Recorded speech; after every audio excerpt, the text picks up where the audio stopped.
We're starting today's journey at Morecambe on the southeast corner of Morecambe Bay. The town is a classic Victorian resort that once had 2 piers where visitors could take the sea air. The Lancashire coast has been popular with holidaymakers since the railway arrived in the late 19th century. For many, it was paradise, a far cry from the dreadful conditions and cramped houses they had to endure working for the mills of the textile towns. Like Blackpool, Morecambe has seen better days. Cheap flights and better weather elsewhere have kept the visitors away. But the town still retains its original look with all the seafront boarding houses, hotels and amusement arcades.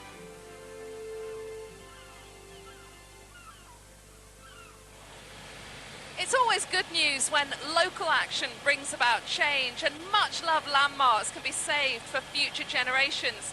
But many have been lost, in particular country houses. Many hundreds of them were pulled down after the Second World War.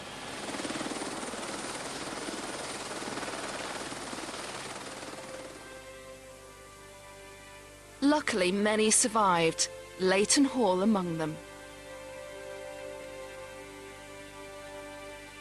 There's been a house here for centuries, but what we see here today comes from the 1820s. In fact, it's older than that. At the time, the new owner simply refaced the old house in the latest fashion, a kind of fanciful idea of Gothic architecture. So who did all this work? An old aristocratic family? Well, no, it was a member of a local furniture firm, Richard Gillow, of the Gillow & Company of Lancaster.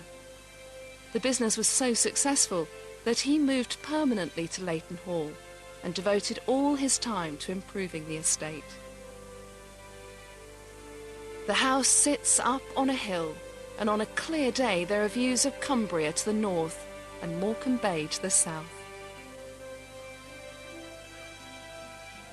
In recent time, Morecambe Bay has become infamous for the terrible tragedy of the Chinese cockle pickers drowned on an incoming tide.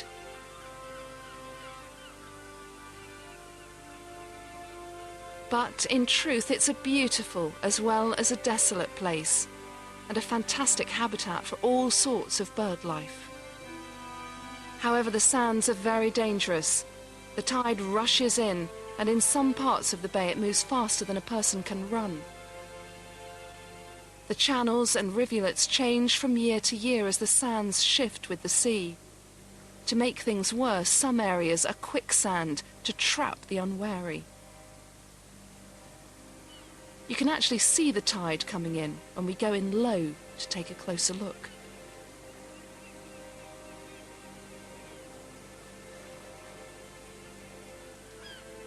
There are, of course, cockle pickers who are experienced and know the bay well.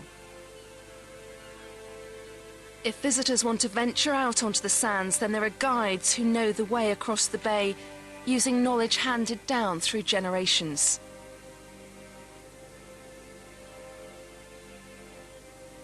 From up here, you really appreciate the size of Morecambe Bay and the expanse of shifting sands.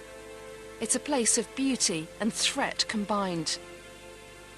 Time now to leave Lancashire and head for Cumbria, which also borders the bay to the north. Overlooking the bay is a very grand house with a beautiful garden. This is Hooker Hall. Over the years, the house has been inherited by different branches of the Cavendish family, who've rebuilt and altered it, but it's never been sold. What we see today is largely late 19th century and built in a flamboyant style, outdoing the grand Tudor houses from the 16th century. But the real joy of Hooker, which attracts thousands of visitors every year, is the 25-acre garden. Over the years, it's won awards for its beauty and collection of plants.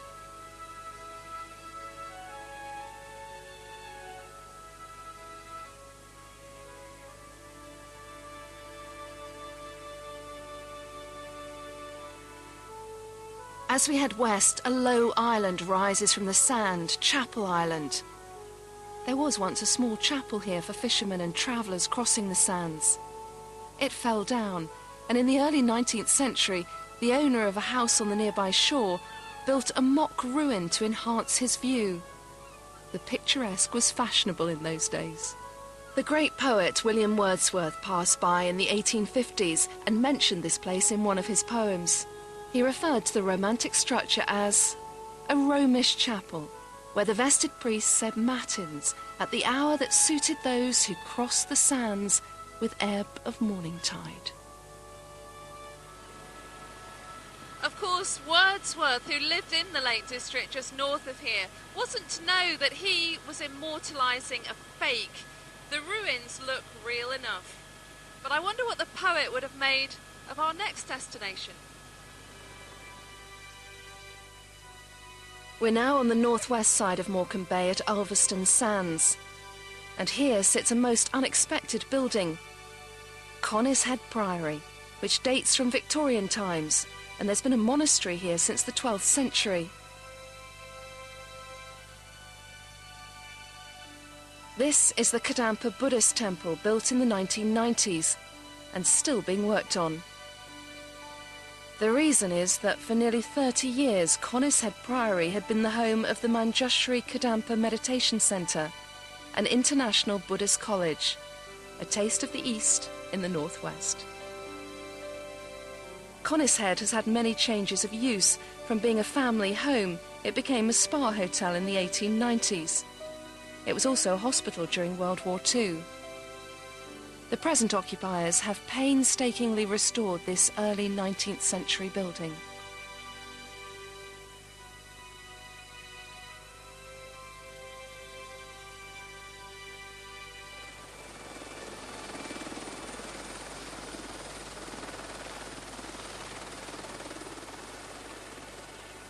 Peel Castle on Peel Island guards the entrance to the deep water port of Barrow in Furness.